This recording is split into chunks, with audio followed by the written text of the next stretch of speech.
Hello friends, welcome to my channel garden and gardening. यहाँ पे देखिए एक चाइनीज़ लेमन का प्लांट है और इसमें फ्रूटिंग हो चुकी है। बहुत अच्छे से इस बार इसमें फ्रूटिंग हुई है। इसको चाइनीज़ लेमन के साथ साथ चाइना ऑरेंज भी कहते हैं, क्योंकि बिल्कुल ये ऑरेंज की तरह ही दिखता है।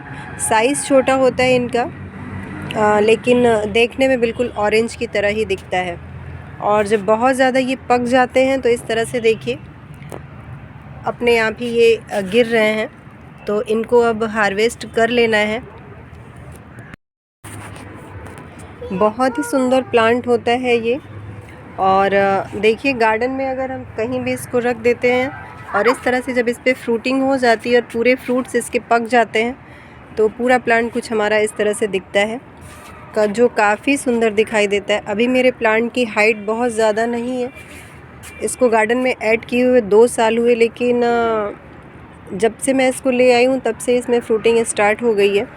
और इस वाले पौधे के साथ ऐसा नहीं है कि जब तक पौधा बहुत ज़्यादा मैच्योर ना हो जाए तब तक इसमें फ्रूटिंग नहीं होती है। और पौधे होते हैं जैसे वेजिटेबल प्लांट्स या फ्रूट प्लांट्स जो होते हैं, ज़्यादातर जब उनमें 2-3 साल का टाइम बीत जाता है, जब पूरी तरीके से वो मैच्योर हो जाते हैं, प्लांट हेल्दी होता है, तभी उस पर फ्रूटिंग होती है। लेकिन इसके साथ ऐसा नहीं है, इसमें फ्रूटिंग होती है। और अगर साल भर का भी पौधा है, 1.5 साल का भी पौधा है, तो भी उसमें फ्रूटिंग होनी शुरू हो जाती है।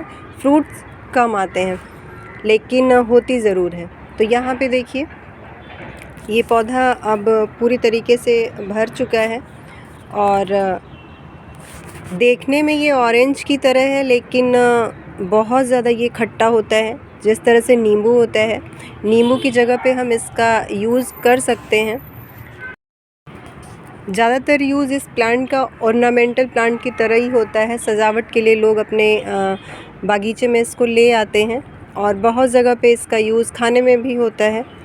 तो अगर हम इस फ्रूट को ना हटाएं, इसी तरह रहने दें, तो ये 3 से 4 महीने तक इसी तरह से पौधे पे बना रहता है और अपने आप ही जब पूरी तरीके से ये पक जाता है तो 3-4 मंथ के बाद अपने आप ही ये गिरने लगता है।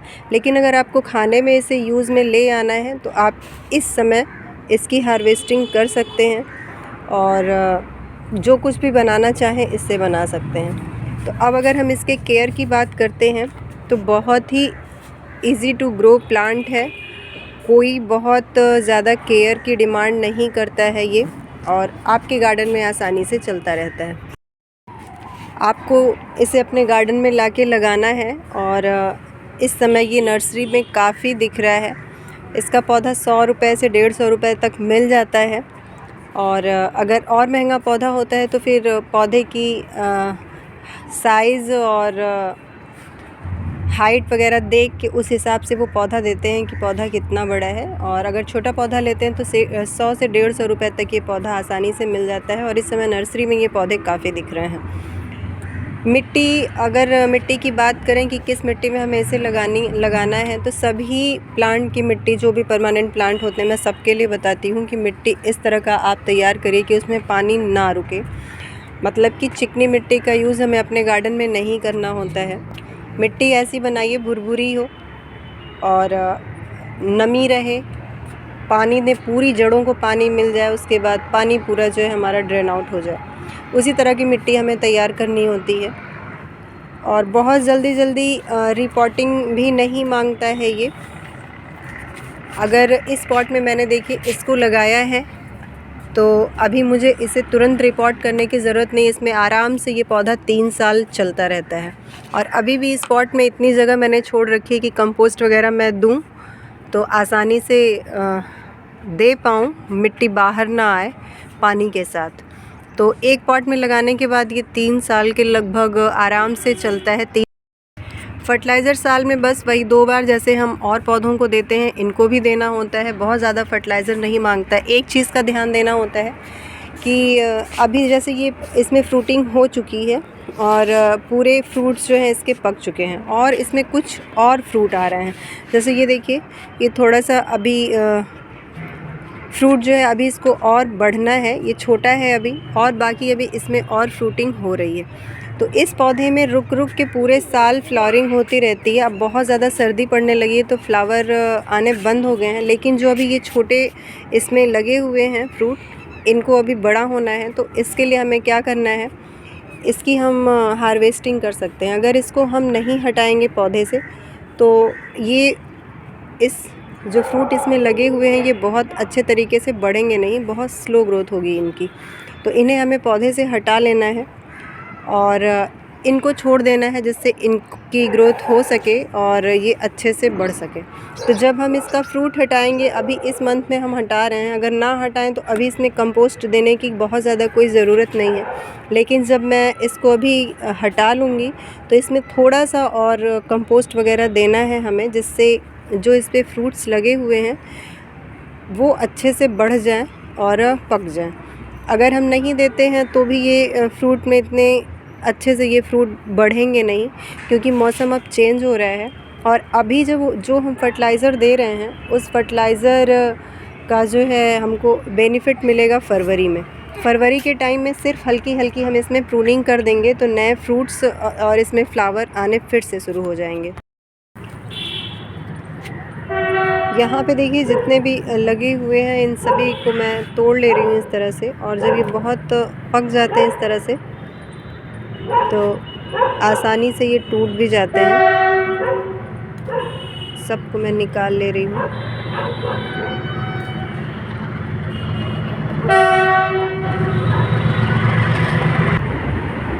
पौधे पे काफ़ी सुंदर दिखते हैं ये, लेकिन ये गिरते रहते हैं, एक दो पौधे पे गिरते रहते हैं प्लांट से नीचे, तो उसका कोई यूज़ नहीं हो पाता है। ऐसे एक बार मैं सब तोड़ लूँगी, कुछ निकल जाएंगे तो इनका मैं यूज़ कर लूँगी, कुछ ना कुछ देखती हूँ बना लूँगी अचार वगैरह।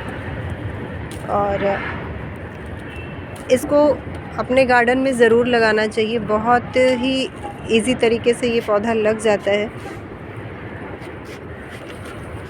बहुत ज़्यादा किसी देख रेख की ज़रूरत नहीं होती है इस पौधे में, और पानी भी हमें इसमें देख के देना होता है। बहुत ज़्यादा इसको गीली मिट्टी नहीं पसंद है कि मिट्टी में हमेशा नमी बनी रहे, और इसको धूप बहुत ज़्यादा चाहिए। अगर हम किसी छाया वाली जगह पे रख देते हैं तो इसमें फंगस भी लग जाते हैं, तो इसको धूप की ज़रूरत ज़्यादा होती है। जितना ज़्यादा इसको धूप मिलेगा फ्रूटिंग भी उतनी ज़्यादा इसमें होती है। कम से कम इसको 5-6 घंटे की धूप चाहिए ही चाहिए। अगर धूप नहीं मिलेगा तो सिर्फ पत्तियां इसमें दिखाई देंगी, फ्रूटिंग इतनी नहीं होगी। तो इस पौधे के लिए धूप काफ़ी ज़रूरी है, और ये सभी वेजिटेबल प्लांट्स हों या फ्रूट प्लांट्स हों उनके लिए धूप की ज़्यादा ज़रूरत होती है।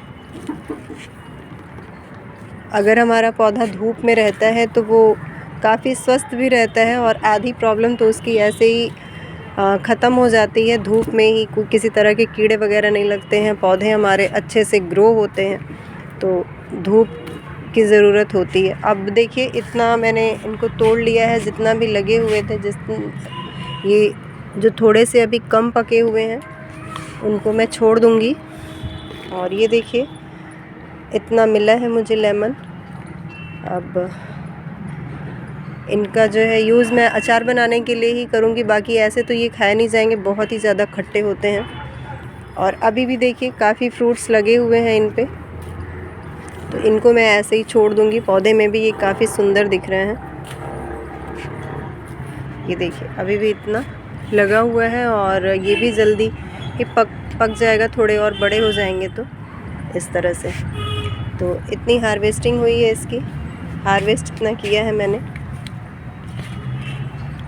और अब इस पौधे को हमें फर्टिलाइज़र देना है, तो अगर मैं फ्रूट्स वगैरह ना तोड़ती तो फर्टिलाइज़र देने की कोई ज़रूरत नहीं थी, कंपोस्ट।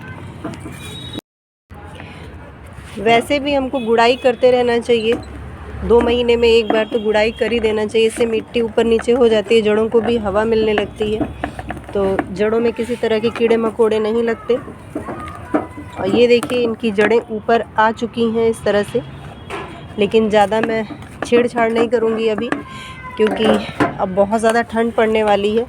दिसंबर चल रहा है और जनवरी में तो काफ़ी ज़्यादा कोहरा वगैरह भी पड़ता है, तो अगर ज़्यादा जड़ें खुल जाएंगी तो दिक्कत भी हो सकती है पौधे को।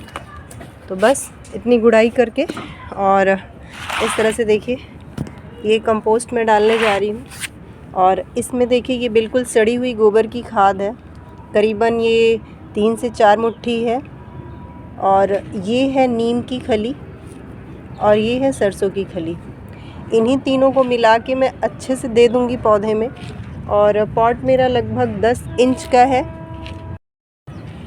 तो इस साइज़ के पॉट के लिए इतना कंपोस्ट अच्छा है, मात्रा काफ़ी अच्छी है। इसमें पौधा हमारा अच्छे से ग्रो करेगा। अच्छी तरीके से मिला लेना है इसको। और नीम की खली जो मैंने डाली है उससे जड़ों में किसी तरह के कीड़े मकोड़े लगे होंगे तो वो भी ख़त्म हो जाएंगे। इस तरह से देखिए हमने गुड़ाई करने के बाद बिल्कुल जड़ों में नहीं देना है, किनारे देना है इस तरह से, और मिट्टी में मिला देना है इसको। तो मुझे थोड़ा सा ज़्यादा लग रहा था, कंपोस्ट खाद ज़्यादा लग रही थी, तो मैंने देखिए इतनी खाद बचा ली है और पूरा नहीं मैं डालूँगी। और इसके ऊपर आप चाहें तो एक लेयर मिट्टी भी डाल सकते हैं। ये देखिए यहाँ जड़ें खुल गई हैं, तो मैं अभी इनके ऊपर थोड़ी सी और मिट्टी डाल दूँगी। तो हमें अपने गार्डनिंग में केमिकल का यूज़ करने से बचना चाहिए, ख़ास करके ऐसे पौधों में जिस पौधे का यूज़ हम खाने के लिए कर रहे हैं। कोई भी वेजिटेबल प्लांट्स हो, फ्रूट प्लांट हो, तो उनसे बचना चाहिए। और इसी तरह के कंपोस्ट हमें देना चाहिए, वर्मी कंपोस्ट, गोबर की खाद, या जो हम खुद घर पे अपने तैयार करते हैं किचन वेस्ट से, उसी तरह का फर्टिलाइज़र देना होता है। अब ये जो भी फ्रूट है ये जब पक जाएंगे तो मैं इनको भी तोड़ लूँगी।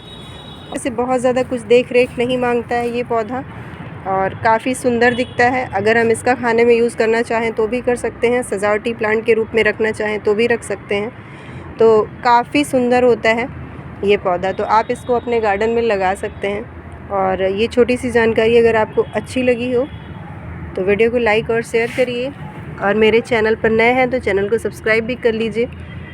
फिर मिलती हूँ आपसे अपनी अगली वीडियो में ऐसे ही किसी नए टॉपिक के साथ।